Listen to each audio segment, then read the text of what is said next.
I've missed more than 9,000 shots in my career. I've lost almost 300 games.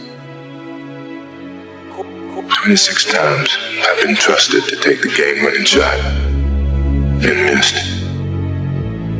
I've failed over and over and over again in my life. And that is why I succeed. Maybe I led you to believe it was easy when it wasn't. Maybe I made you think my highlights started at the free throw line and not in the gym. Maybe I made you think that every shot I took was a game winner. That my game was built on flash and not fire. Maybe it's my fault that you didn't see that failure gave me strength, that my pain was my motivation. Maybe I led you to believe that basketball was a God-given gift and not something I worked for every single day of my life. Maybe I destroyed the game. Or maybe you're just making excuses.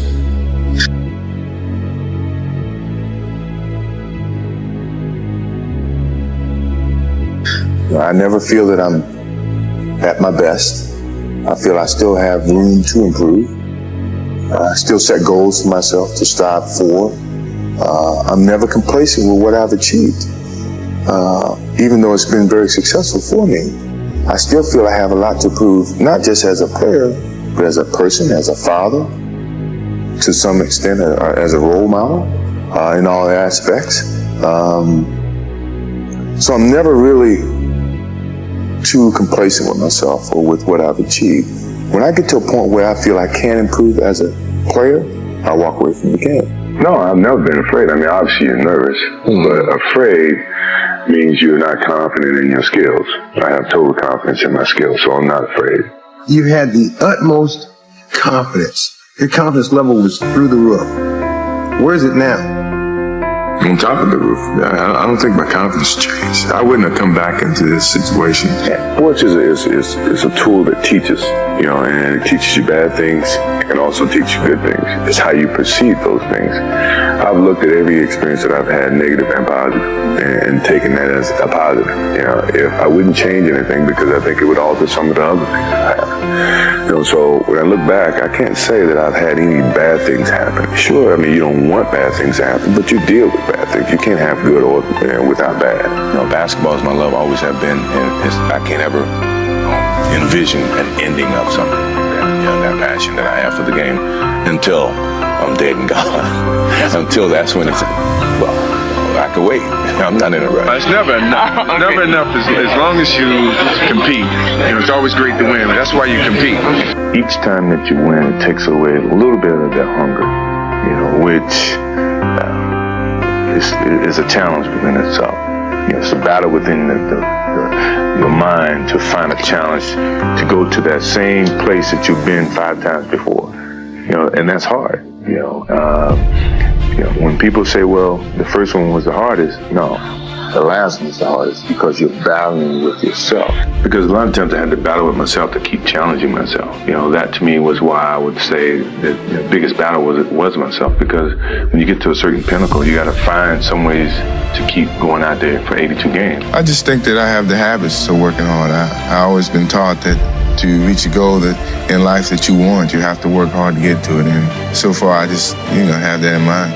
Determination, what your motives are, what your ambitions were from the beginning. It's been a lot of soul searching in terms of, it's easy to sit back and say, well, I've given my best. I'm tired. Somebody else got to do it or whatever. I didn't take that approach. I thought positively and said, whatever I could do, every little inch of energy that I have, I'm gonna try to provide for this team. I mean, if you give up, then they give up. So I didn't want to give up. No matter how sick I was, how tired I was, how low on energy I was, I felt the obligation, to my team, to the city of Chicago, to go out and give that extra effort. TV even harder. My competitive drive is far greater than anyone else that I've met. I think that I thrive on that. I think that's my biggest motivation in life. Is to compete find different competitions in certain things in life and try to overcome that, be it positive or negative. But I have yet to meet someone who is as competitive as me, and I just feel that much confident about my competitive job. I still feel that I have a plateau that, I hadn't reached yet in terms of my skills or my expectations of myself. I'm always going to expect myself to do certain things or surpass certain things. As long as I believe that, then, my road to success is going to continue to expand. My principal advised me to go to an Air Force Academy because he felt that after I finished college, I'd have a job. So I said, no, I don't want to go that route. So I decided to go to the University of North Carolina. A lot of people didn't expect me to do so well, but I guess that was a challenge that I faced. And sometimes you have to face those challenges and see what happens. I will not quit this game because of what the media has done to me or what other people have done to me. I will quit this game because my skills are diminished. I can't find the challenges to keep pushing myself. My love is always going to be there, but my pride won't let me leave because someone else is going to push me out. I'm going to leave on my own terms, and I don't think too many athletes have that opportunity to do it. And that's what I want to do whenever it comes. We are old. Sure, we're tired. It's been a long season, but mentally we have a vision. We have a finish that we have to attain. And sometimes you have to do it when you're old and you're tired. And I think it's the test of your will to succeed when you have to deal with some of these negatives. And I'm pretty sure by the end of this playoffs, you'll see the old and the tired people were very, very young and strong mentally. Happy you got that. So I think all of those things have evolved and happened to make who I am and understand the benefits and the privileges I have being and not to wear the sleeve, humble about it. Don't wear your reputation and your actions, personality. Let it happen. If you are, don't hide from it, but don't wear it. The thing that I remember the most about my father, and I had him for 32 years, and I never look at it from a negative sense. Obviously, he murdered him, and rarely do I get the chance to talk about him, but the thing that I do remember all the time, I think about him practically every day, is for a person like myself who live in this spotlight and is so critical, from people all the time in terms of what I do, what I say, where I go.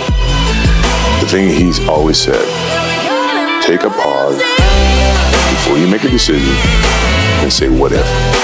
And the purpose for saying what if is that whatever decision you make, always either going to have consequences. And not that I live in a box to where I'm afraid to do things. I know that, as my father says, the what if comment is to be able to deal with the consequences of what decisions you make. And you think about that. And if you think about the consequences, pro or con, you make the right decisions that you feel is the right decision. Now, all the decisions I made, other people may view to be not the right decisions from their perspective. But for me to go play baseball, and everybody says, oh, it was a failed opportunity to play baseball. That's what they think. For me, it was the best thing that could have happened for me because it allowed me to go back to the game with a stronger passion. At the same time, I was able to understand the love that these minor league baseball players have, making $1,500 a month. $1,500 a month, which is nothing. But for them, it was big. To me, to see that helped me put things in perspective, to understand the platform that I was on in 93, that when I went back to it in 95 and 96, I appreciated it even greater.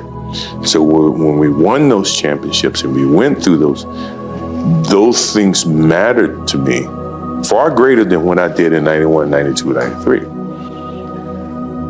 people don't see that, and people will never understand that to be success. You know, all they think about, well, he batted .202, you know, and he struck out a certain number of times. Yeah, okay.